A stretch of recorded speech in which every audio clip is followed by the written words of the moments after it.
We're at the grill today in the former Four Seasons space, one of the most iconic rooms in all of New York. Speaking of iconic, Chef Mario Carbone is here to cook prime rib, my favorite dish. He says he's perfected it. Let's find out if he has. During the 50s and the 60s, I think prime rib got a terrible reputation. It really fell into disrepute. I think largely because of weddings and catering affairs where you have this sort of blob of gray beef that gets sliced off. It's always overdone. It's never cooked right. But you're bringing it back. Tell me about that. We're bringing it back. It's obviously as important as you said. It's a key dish to have on a menu of this style. So tell me about the process that you narrow. I mean, you must have gone through like sous vide and roasting and we went through every distributor, every farm. We went through every cooking technique, and we landed on probably the oldest one, right? Spit roasting. And the first thing we do is take the bones off, which is abnormal, and then that slab of bone is treated as barbecue. So it's a 12-hour smoke. It gets a dry rub, close to a Montreal style seasoning. So by taking the bones off also, it exposes that cap, that underbelly, so we can clean that up really nicely. We can get a perfect eye. We tie it really tight so that it's as uniform a size as possible. That gets its own dry rub, and then it goes on a spit roast. It takes about 4 hours depending on the weight. It cools for upwards of 2 more hours, and then right before service starts, it gets a second rub and a second application of spice to really make sure we have a heavy, heavy crust. And then at that point, it goes into a very hot convection oven, and you really set the crust without warming the inside again. And you're basically just reducing that as to... Yeah, this is like a 1 minute, 475, blast it, don't let it get warm again inside. You don't want the juices running. And then that goes onto the cart? And that goes onto the cart. It's not this thing that's just steaming all night in the wagon. Which is what gave prime rib its terrible reputation. That and shitty weddings. Yeah, exactly. We buy prime, not aged beef, and I know that devastates you.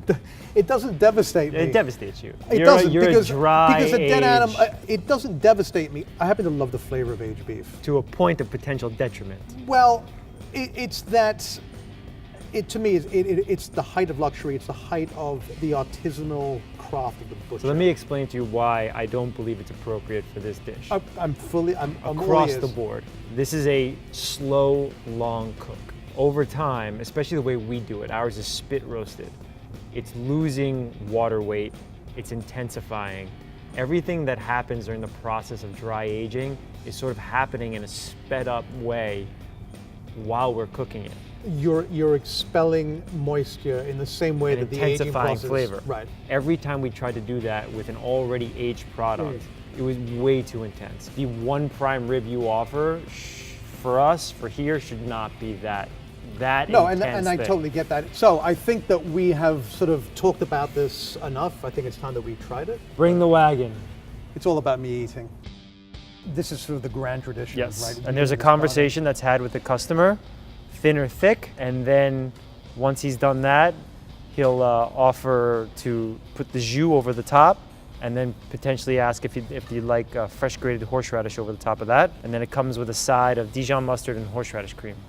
All right, well, this is magnificent looking, and I see what you see. I mean, honestly, it looks like you sous vide this. It's edge to edge, medium rare. Tell me about the jus, because it smells. The jus is made from brisket, so it's a costly jus, but it's very intense for it not having that tacky bone quality. I mean, I can't really stand in front of a prime rib this long and not try some, so I think we should just get stuck in. And of course, I'm going to start at the edge. Wow, look at the bone. It looks like barbecue. It looks like a Memphis dry rib. It is 100% barbecue. There we go. Wow. God, it really is. That Montreal style seasoning. You smell the pepper. The horseradish is really pungent. But then there is this underlying beefy smell. And a lot of that, I'm sure, is the jus, but it's also the prime rib. Okay, I'm going in.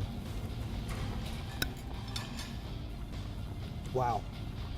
First of all, the crunch on the outside, it's like the sear on a steak. I mean, this has got such a great beef flavor, but you are getting that heat from the pepper, the Montreal style seasoning.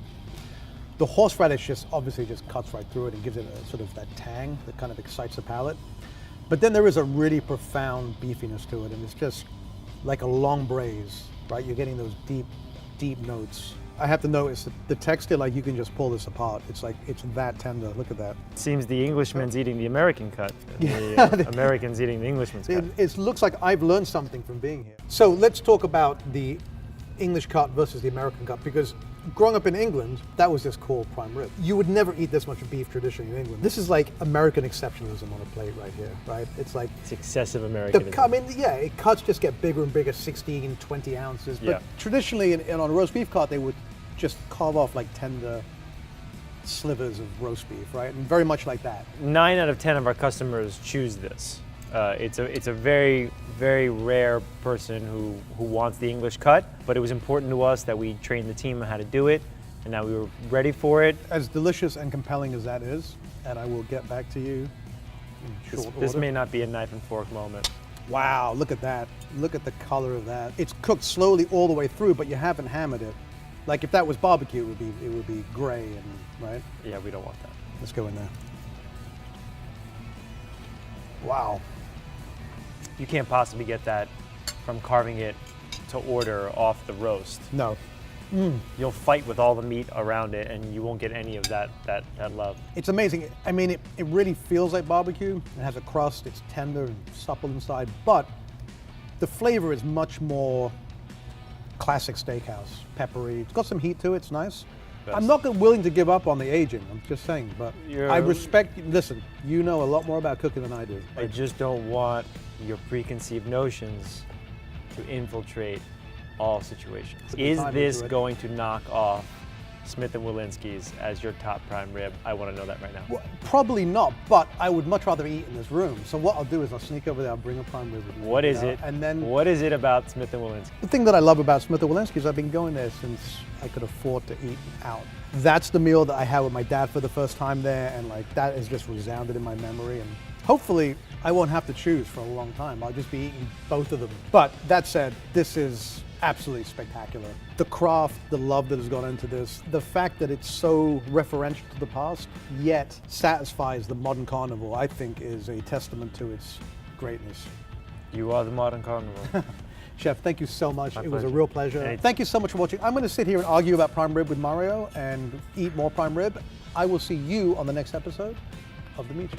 This is Filipino barbecue. Always served on a stick, must be marinated overnight, and always gets the same kind of sweet, tangy sauce.